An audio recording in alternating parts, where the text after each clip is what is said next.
Magandang araw po sa inyong lahat. Andito na naman ako sa harap ninyo para magbigay na naman ng isang impormasyon na baka hindi nyo pa nalalaman. Pero bago ko simulan, humihiling lang po ako ng kaunting pabor na i-subscribe ang maliit na channel ni Ate Stella ninyo. Pakiclick na rin ang notification bell para sa susunod. Updated po kayong lahat sa mga i-explore ko pang mga bagong impormasyon na baka mapagkunan nyo kahit kaunting idea man lamang. Maraming salamat po. Guys, huwag na tayong paligoy-ligoy pa. Simulan na natin ang ating topic ngayon. Ang topic natin ngayon ay nanggaling sa ating isang subscriber. So, narito po ang kanyang katanungan. Itanong ko lang po, ma'am, kung anong oras ang pinakamagandang makipagtalik. Sana po mapansin. So, guys, yan po ang katanungan ng ating isang subscriber. Kung anong oras ba raw ang pinakamagandang makipagganon. Ang ibig niyang sabihin. So, bago ko simulan, disclaimer lang po. Ang impormasyong ibinibigay sa bidyong ito ay para sa mga layuning pang-edukasyon lamang at hindi nilayon bilang kapalit ng profesional na payong medikal. Maraming salamat po.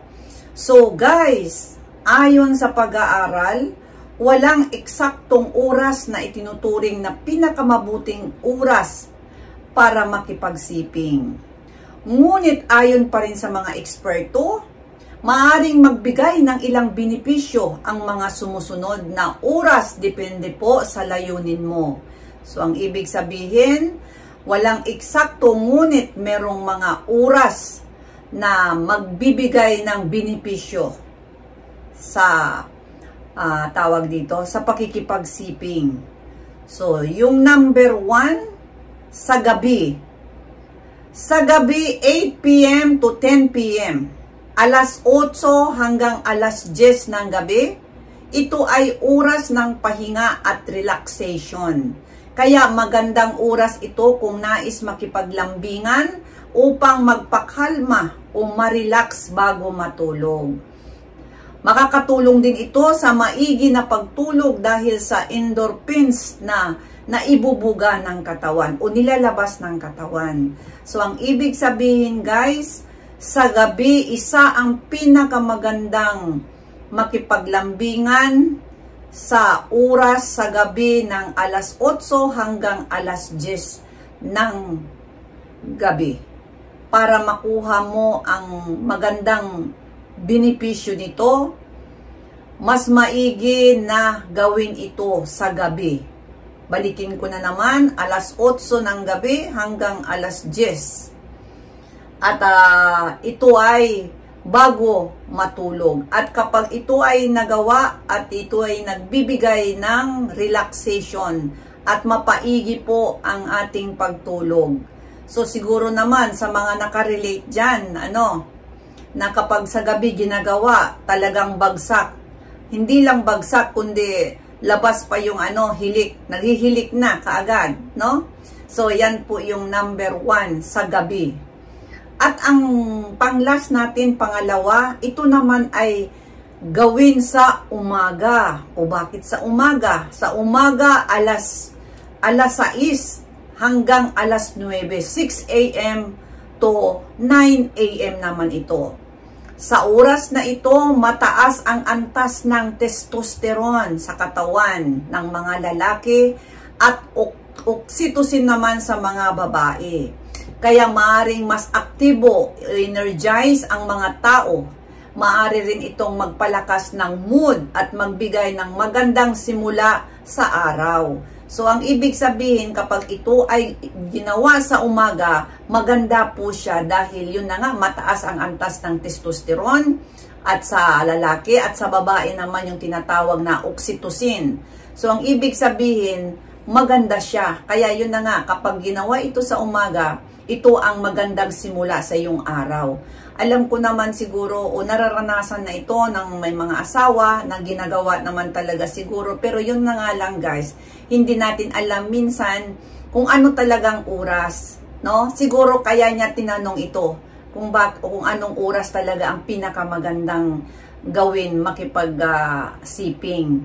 So yan, at ayon yan sa aking mga nasaliksik na talagang may benepisyo. Pero hindi po sinasabi guys na bawal ha yung ibang oras. Ang ibig sabihin lamang dito kung ano yung merong benepisyo sa oras na pakikipagsiping. Dahil kahit naman saan, kailan, saan gawin ay wala pong makakapigil. Kahit naman gawin sa hapon, kahit naman saan dyan gagawin, ay ginagawa naman siguro ito ng mga nagmamahalan.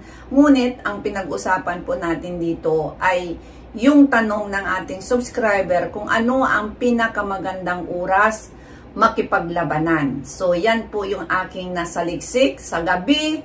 Sa gabi, oras ng 8 to 10 p.m. At sa umaga naman, in the morning naman, 6 a.m. to 9 a.m. naman ito. So, dyan po ang malakas ng paglabas ng testosterone at sa babae naman ay yung oxytocin.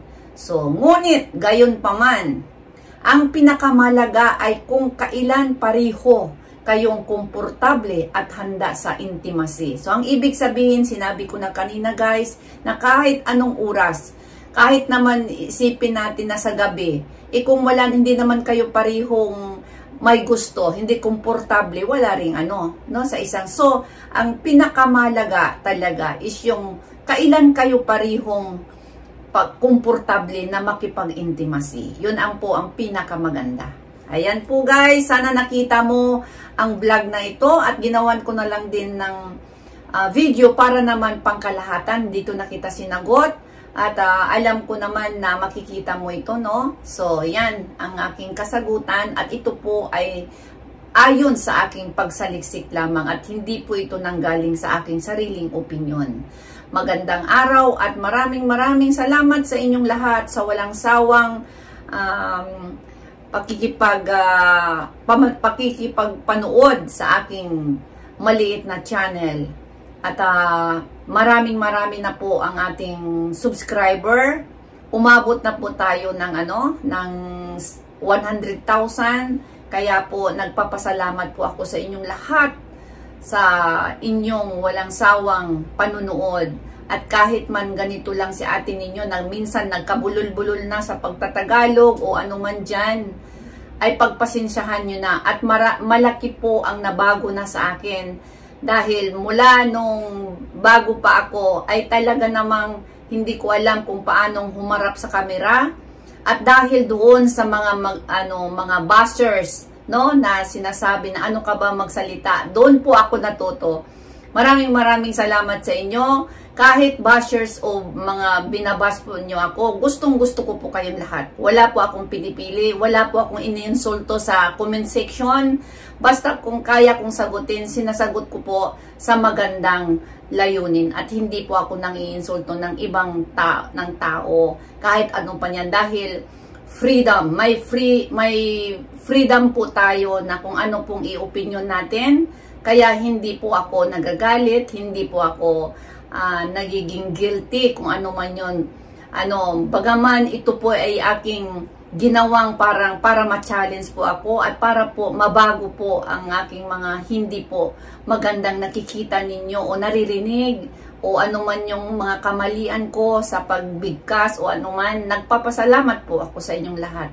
Maraming salamat sa araw na ito. Hanggang sa susunod, ang inyong lingkod si Ate Stella nyo. Bye-bye!